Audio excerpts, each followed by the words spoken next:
Welcome to Shapes of Grief. I'm Liz Gleason, and I'm joined this week by Kate Kiesel. Kate, you're very welcome. Thank you for having me. And Kate is coming to me from New Jersey, where you're visiting your family. Yeah, But Kate, normally you live in Germany. I do. I live in a city called Darmstadt, which is like 30 minutes outside of Frankfurt. Yeah, Okay, and by that name, I'm guessing you met a German man. I Is that did. correct? Yeah. Our families met when I was like 1 year old, No and then way. we connected later in life. Yeah. Oh, goodness. I want to hear a bit of that story. Yeah. His parents came to the States for 1 year for his father's job, and his mom dragged him to church, my husband, looking for friends and community, and said, "We're German, we're here for a year, we need friends." And then they were introduced to my grandfather's sister because their parents were from Germany. And then my husband's parents became best friends with my grandparents. So then it was just this lifelong friendship that, yeah, I saw his parents my whole life, didn't see him for like 26 years. And then we reconnected actually right after my sister got diagnosed with cancer. So he came in for all of it. Okay, so he Yeah. knows this really important part of your life. So Yeah. tell me about Hannah. Hannah Yeah. was your sister, is your sister, who Hmm. died having had cancer for many years. I Yeah. understand from your book. I'm holding Kate's book here in my hand, and I absolutely love the title. I would Mhm. live for you. I would Yeah. live for you. So So, good, right? so beautiful. Yeah. Tell me about her. Tell me about Hannah. Sure. Hannah was my younger sister. She is my younger sister. And she's 5 years younger than me. We are from a family of 6 kids. So she's the fifth. And she was very strong personality. From birth, she was just like a tough cookie, really independent and brave, not afraid of anybody. Um, she could be argumentative because she was so passionate about the truth and she wasn't afraid to speak it. So Hmm. she was the little kid who was fighting with all the bullies in class and saying, like, no one would stand up for her. So I did. And that's very much carried throughout her whole life. Um, she was athletic, an artist herself, and yeah, just a very fierce, beautiful person. She had a softness that was immense, but she like covered it with this hard exterior, feeling she needed to protect herself and take care of herself. And then as she was sick and the sicker she got, and the more she needed to like surrender and ask for help from like my mom and some family members, and the softness just started to come out again, I guess because she felt safe. Hmm. And yeah, so that was so beautiful to see. And just to see like how strong and brave she remained, even when she let the softness come to the surface. Tell me about her diagnosis, Kate. Yeah. What happened, Hannah? So she was diagnosed years ago. She was having pain in her stomach, and then she thought maybe it was an ovarian cyst.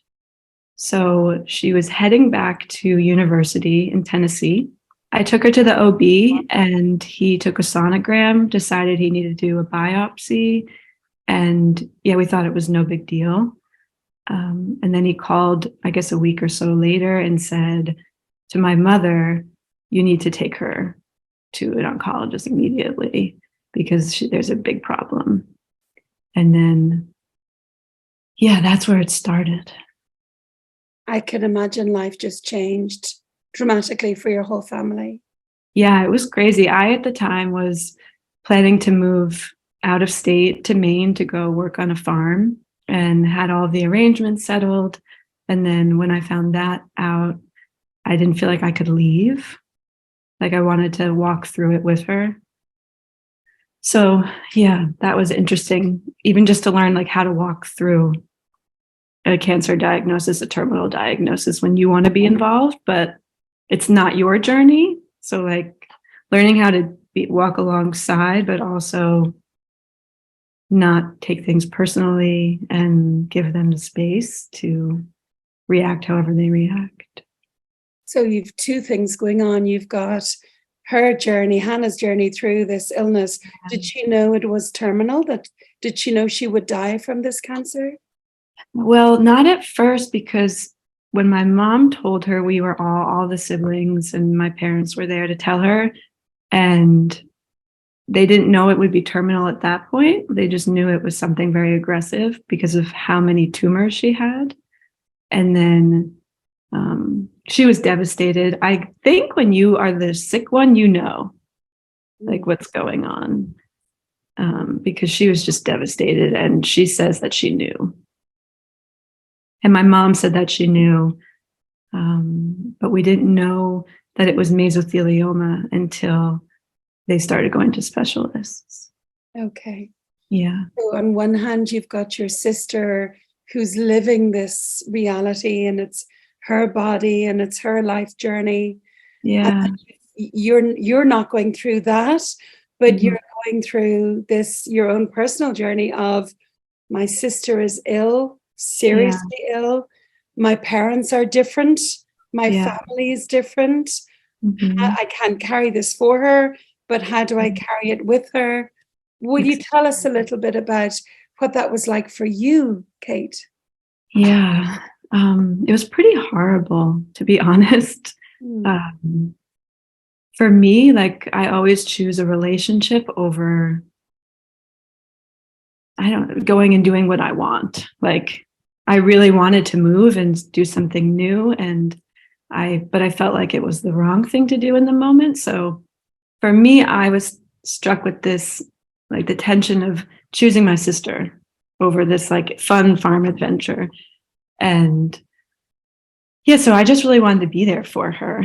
But I learned that when someone is met with such devastating suffering, like, they're not even really there a lot of the time. And she was just so overwhelmed by that darkness that I couldn't get in, because she couldn't let anybody in.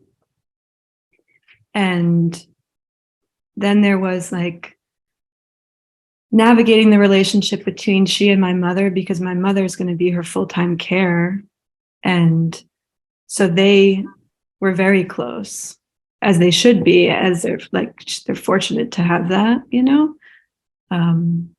But for me in the beginning, I felt hurt. I felt left out. And I think when you have a sibling who's so sick, then you start to feel invisible, because everything is focused on this, like, we have to save this person. And yeah, even though I agree with that in the moment, I mean, I'm still human. So it was a process for me to learn how to be there, but also be there for myself and continue to live my life. And yeah. And adjust to so many new family dynamics. Yeah. When a diagnosis like this lands, everything can change for individuals and for a family. And I'm wondering, how was it for you? Did you become more anxious, more settled? How did you change? How did this impact you? I'm realizing now that it exposed an anxiety I think I always carried, but I was just constantly checking out of my body to survive. And yeah, now that it's over and she's passed, and my father passed in the meantime of her being diagnosed until today. And so it's just been so much trauma over the past 5 years, mostly, that now that everything has settled, I see all the anxiety that I've been carrying, but just kind of ignoring. And my body is like telling the story. Would you be willing to say a little bit more about that, Kate? Yeah. About how, you said that you checked out of your body while you were going through Hannah's illness alongside her. What did that look like for you? Yeah. In the beginning, it started as like, okay, I'm going to drop everything and just be available for this person. So I think right away, it was cutting off from myself and what do I feel? And so mostly then just continuing to work and in my free time, make myself available to my sister and bouncing back and forth between wanting to be there and then feeling invisible and wanting to get away. And so I think that was a stress on my body.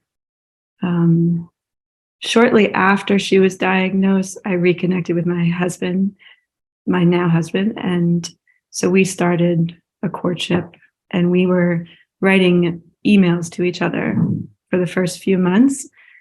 And so that for me was something that helped me get back into my body because I would write him emails at the end of every day and he wanted to know what was going on.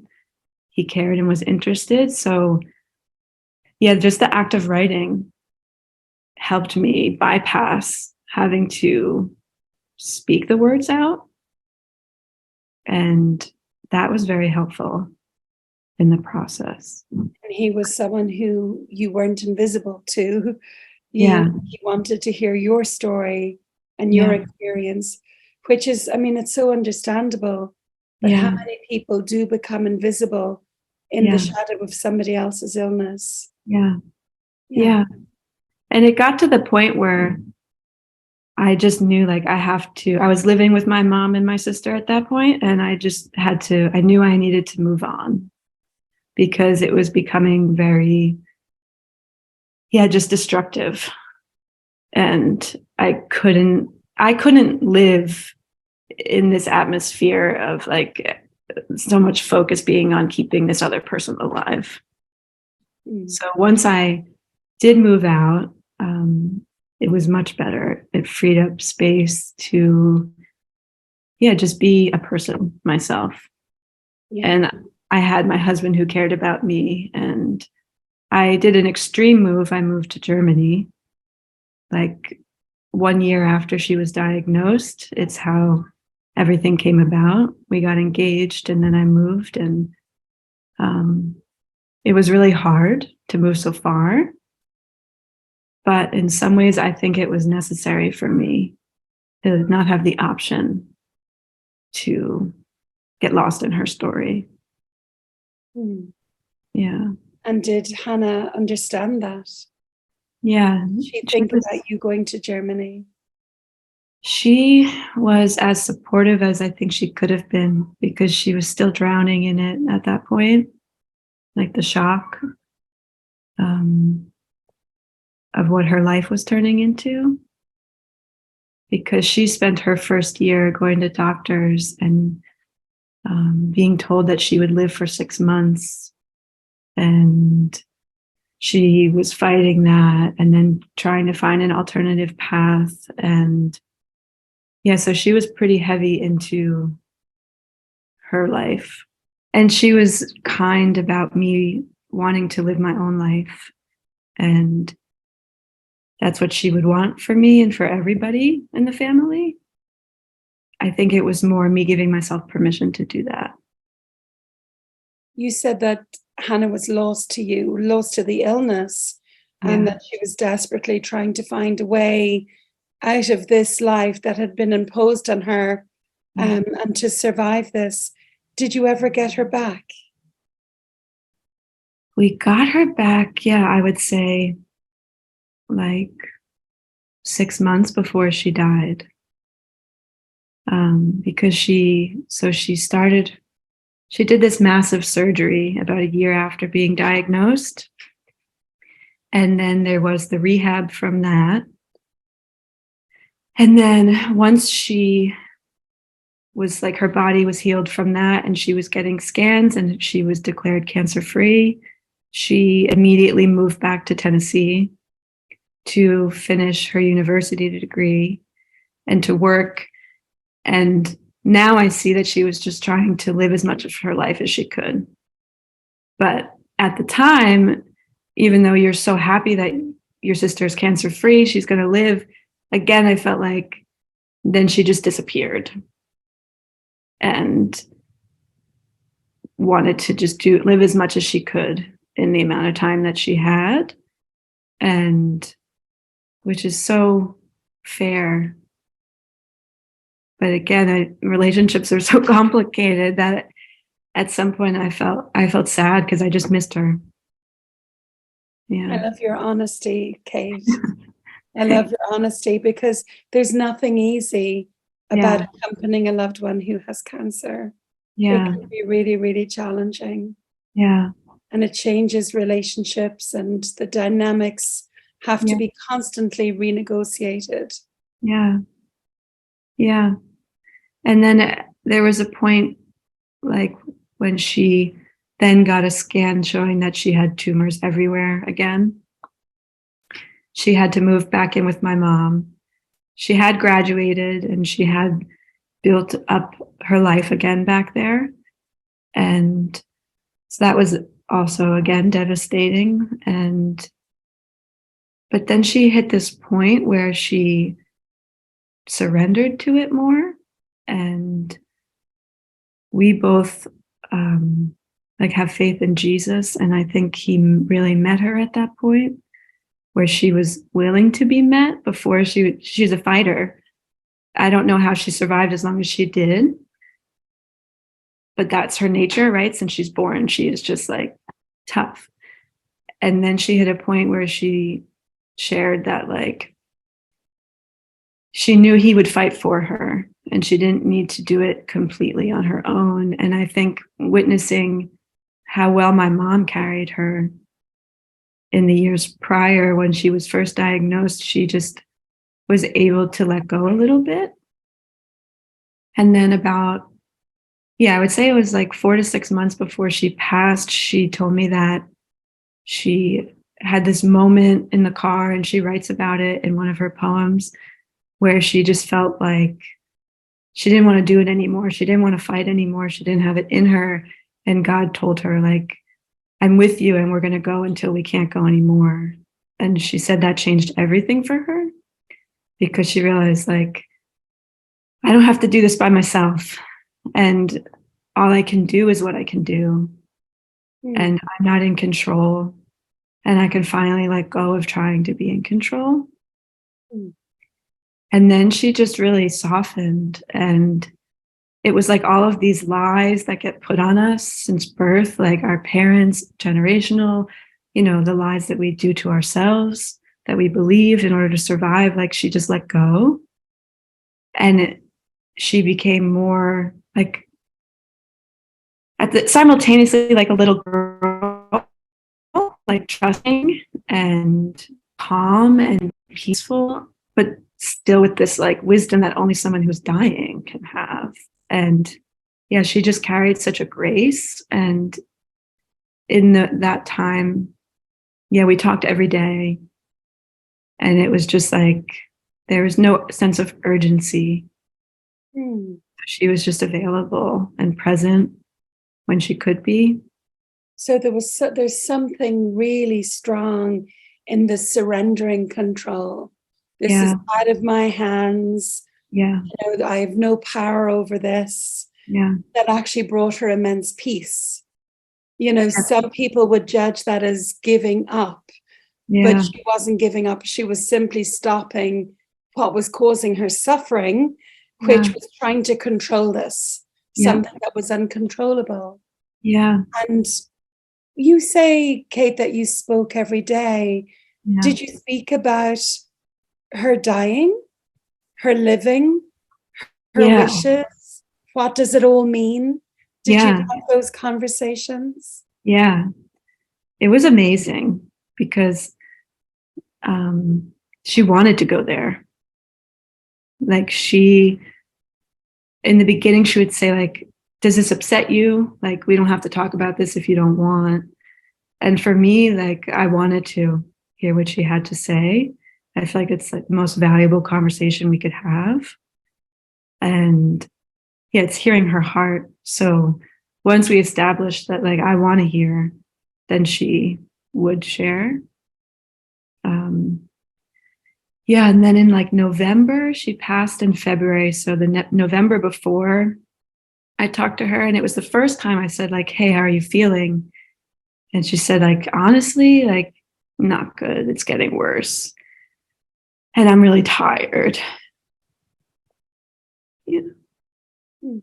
So at that time, I knew, like, yeah, she's kind of done. And so for me, it was learning, like, extending the grace to let her continue to share. And it was just so beautiful. Like, I'm a melancholy person just by nature. So for me, it was like the most beautiful thing I've ever witnessed. Because, yeah, I feel like a lot of life is just grief. And it's so beautiful, but life is really, it's sad. Like, there's loss in everything. And I'm very sensitive to that, even in like the smallest detail. So to be able to bear witness to such a huge grief in my sister, who was also one of my best friends, it was crazy. But it sounds like you stepped in there and you held that space for her. I hope, yeah. I mean, it really touches me, Kate, just the juxtaposition of when she was fighting her illness and sort of removed from it and wanting to get back to normal and not available to anybody, and trying to control it. There was a lot of suffering in the family, and a lot of pain in the relationships. And when she got very ill to the point that she couldn't do that anymore, and she was forced to accept, this is my reality, and I'm not well, and I'm not in control of this cancer. It's like you and me, you use the word grace and you use the word Jesus, but it is like this calm, this love, this availability, Love. arrived between you, love.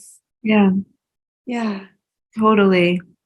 And it's interesting because I think I wanted her to be there the whole time. And like, I wanted to go there with her the whole time. And there was a lot of anger because she didn't want to and she couldn't, she wasn't there. And it's only even in you saying that I realized, like, that's why I was so hurt, because I wanted her to go there. But I kept trying to, go there, and she wasn't ready, which wasn't, so it's only when she was ready to go there that that part of her story and our relationship could begin. And I think I just needed to like step back and give her the space to get there. Yeah. And it's so true. Like, it is such a process. You know, it takes time to get used to our new reality. You know, we have this idea, these assumptions about our future and what our future is going to look like. And when we're 20 years old or 16 years old or 18 years old, we're not planning cancer, and we're not planning an early death. And so when this lands, we don't order it, but it arrives. It's such a process to come to terms with this new reality. And some people never do, you know, some people never do. And it's like, sometimes the person who has the illness can come to terms with it, but their family doesn't. And sometimes the family can come to terms with it, but the person doesn't. And so our father got diagnosed with cancer in the midst of Hanna's journey with it. And he was exactly the opposite. Like, he didn't tell anybody at first, never told me. And he and I weren't speaking at the time. So it was like, don't tell her kind of a situation. Like, I don't want her to feel she has to talk to me just because I'm sick. So he never told anybody. He played it down the whole time. And then Hanna had seen him and she said, like, he is sick. Something is wrong. And this was in the time period where she was declared cancer-free. Whether she was or not, I don't know. So yeah, she knew it. She had a grace for him that only like a fellow sufferer has, someone with cancer also. But then our little brother was living with our dad, and he collapsed one day and ended up in the hospital on a breathing tube for 3 weeks until he died. So it was like, I flew back from Germany, like 36 weeks pregnant, and to see him, and it was, he would never talk about it. And then here he was with this actual thing down his throat, so he couldn't speak. And the beautiful redemptive thing about his story is that he was a mess. Like, he couldn't talk about things his whole life, right? Couldn't go there. And then I've just felt like God removed that. Like, okay, you're going to get a breathing tube down your throat. So talking's not even an option. So you need to just like sit in this and let your family love you rather than refusing to talk about it or sabotaging it with the hurtful things you say. And so here he was just there receiving love from his family, who he had kind of tried to evade his entire life. And it was like the most connected to him I ever felt, just with like physical touch and his eyes.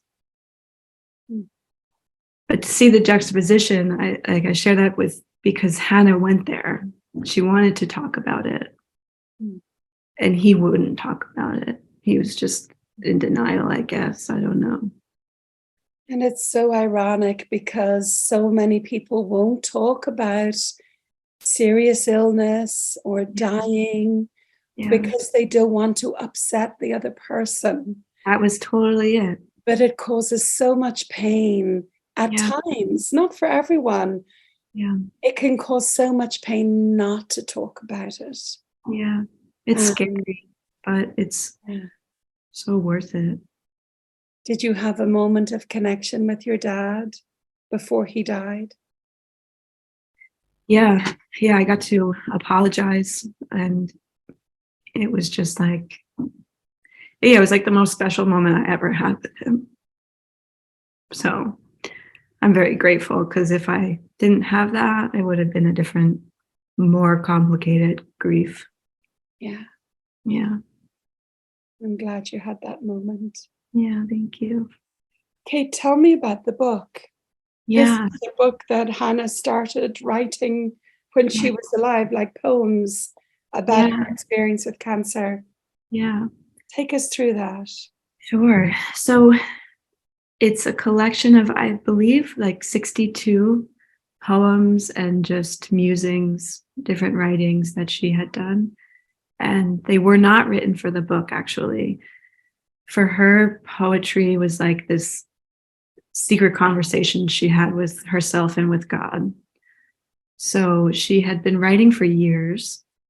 So it's a collection of some poems that were written before she was diagnosed, all the way to before she died.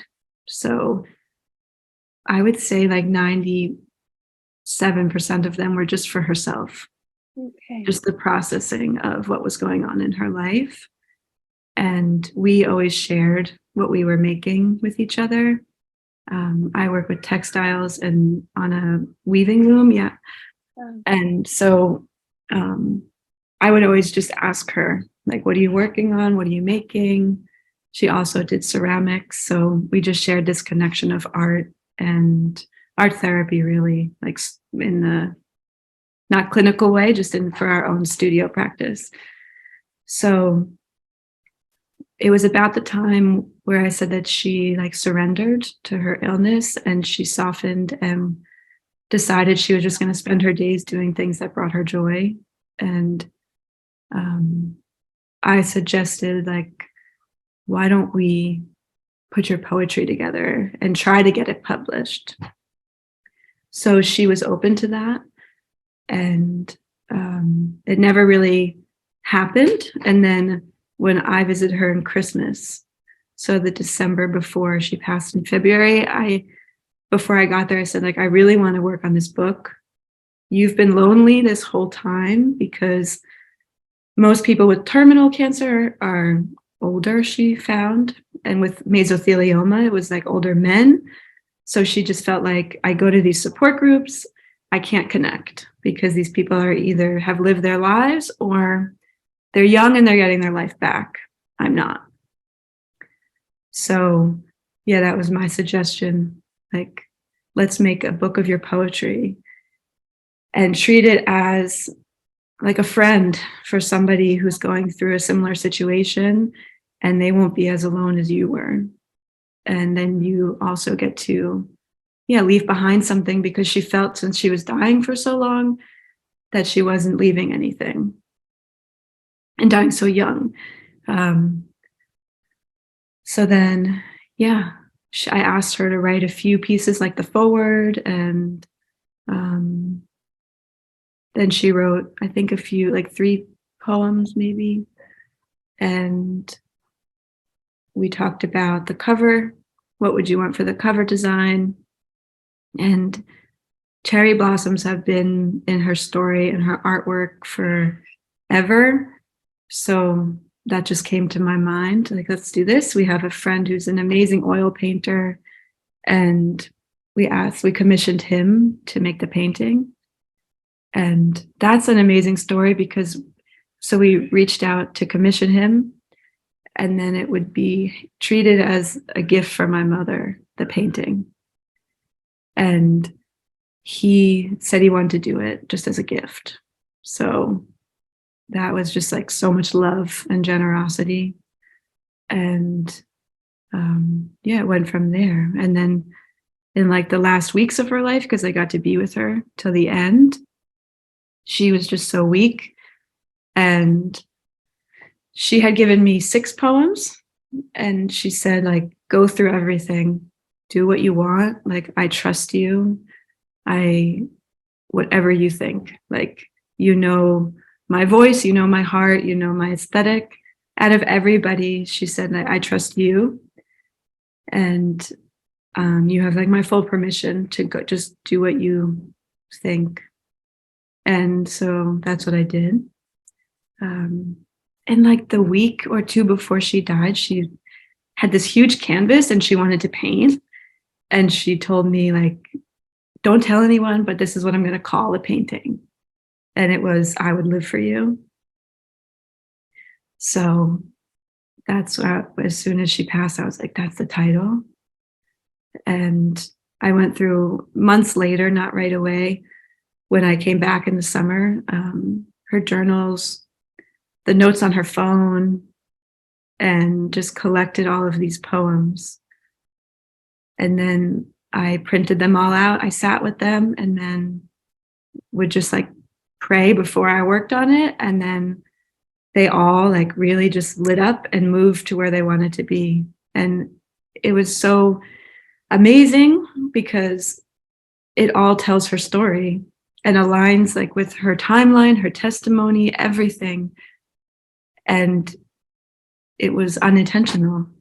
It's just like the power of art making and surrender, getting out of the way, isn't it? Yeah. And let the process happen. Do you have a favorite poem, Kate? I do. I have there's many I love. Let's see. I really love the one that I put in last. Can I read it to you? Please do. Okay. It's untitled, and she writes, "To return to the earth from which you came, how beautiful to think that my last gift to the world will be myself." And yeah, I love it so much because she wrote that before we ever talked about the book.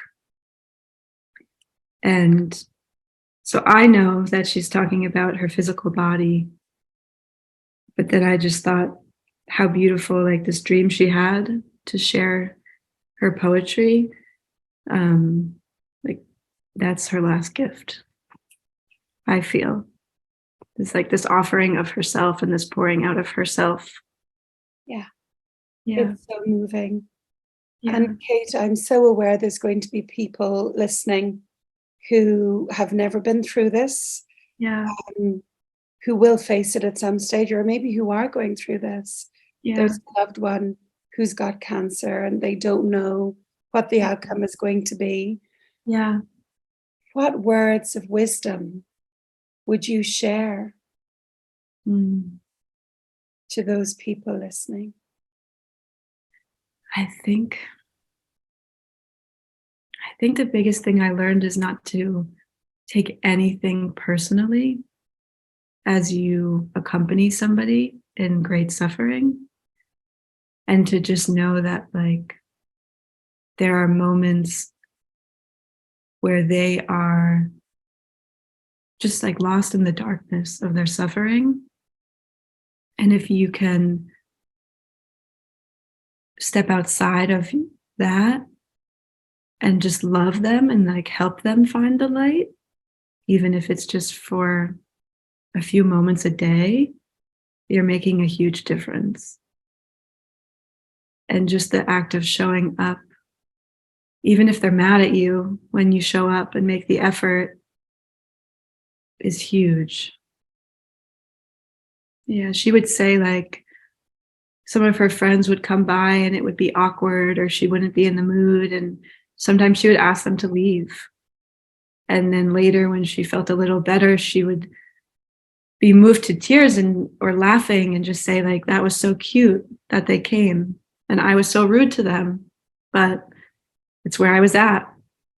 And I'm so grateful that they come, even though I'm not always nice or I don't always want to see them. Yeah. And that's the reality of it, isn't it? It's difficult, it's hard, it challenges relationships, you lose friendships. Yeah. Yeah. But if we can keep showing up and loving them, it sounds so easy. Yeah. It isn't. Not at all. Well, Kate, thank you so much for sharing your experience with us today. I know of a few people who might listen to this and who hopefully will get something out of it. The key takeaway, I think, is, the talking, the opening, the being honest. You describe it as going there. Go there. Turn towards, face it. And it will be a much deeper, softer, gentler experience for everyone. She taught us all so much about love and grace just by being open. And I'm very grateful. Your book, I Would Live for You, is it for sale online? Yeah, it's on Amazon globally. Super. So we can put a link to it in the description for today. Thank you. If you have an image of the cherry blossom cover, that would be really nice to share with listeners as well. Sure. And do send me a photo of you and Hanna. I will. That would be lovely to see her face. Yeah, thank you so much for talking with me and asking me questions. It feels so nice to be asked these questions and to share. You like talking about Hanna? I love it, yeah. And that's a message for anybody who's listening, who thinks, I better not ask them about their loved one because it might upset them. Yeah. Yeah, I shared that last night talking to my mom. She said, are you nervous to talk on a podcast? And I said, yeah, a little bit, but it also gives me the opportunity to talk about Hanna, whereas either I'm with my fellow grievers and there's not that kind of questions being asked, or friends who are afraid to talk about it. Yeah. It's quite the opposite. It's such a gift when we invite someone to talk about their person who's died. Yeah, so thank you for that. Yeah. And I hope to talk to your mom one of these days as well. And when she's going to dip her toe in the world a Yeah. podcast as well. Yeah. Kate, thank you so much. And thank you for letting us meet Hanna a little bit through Yeah. you. She sounds like an amazing woman. Yeah. Thank you, Liz. Take care now. Bye. Bye.